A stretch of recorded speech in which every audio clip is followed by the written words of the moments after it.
Anda kembali menyaksikan Aceh Hari ini. Saudara Kepala Staf Angkatan Darat Kasat Jenderal TNI Dudung Abdurrahman memimpin upacara serah terima jabatan atau sertijab Panglima Komando Daerah Militer Iskandar Muda. Mayor Jenderal TNI Novi Helmi Prasetya resmi menjabat sebagai Pangdam Iskandar Muda, menggantikan Mayor Jenderal TNI Muhammad Hasan. Mayor Jenderal TNI Novi Helmi Prasetya resmi menjabat sebagai Panglima Komando Daerah Militer Iskandar Muda Pangdam IM menggantikan Mayor Jenderal TNI Muhammad Hasan. Pergantian pucuk pimpinan Kodam IM secara resmi dilaksanakan dalam serah terima jabatan sertijab yang dipimpin oleh Kepala Staf Angkatan Darat Kasat Jenderal TNI Dr. Dudung Abdurrahman yang berlangsung di Gedung AH Nasution Markas Besar TNI Angkatan Darat, Jakarta pada Jumat hari ini.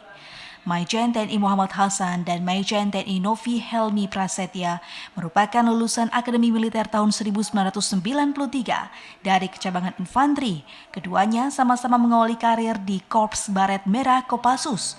Majen TNI Muhammad Hasan menempati jabatan baru sebagai Pangdam Jaya menggantikan Majen TNI Untung Budiharto. Sementara itu Majen TNI Novi Helmi Prasetya sebelumnya menjabat sebagai Panglima Divisi Infanteri 3 Kostrad.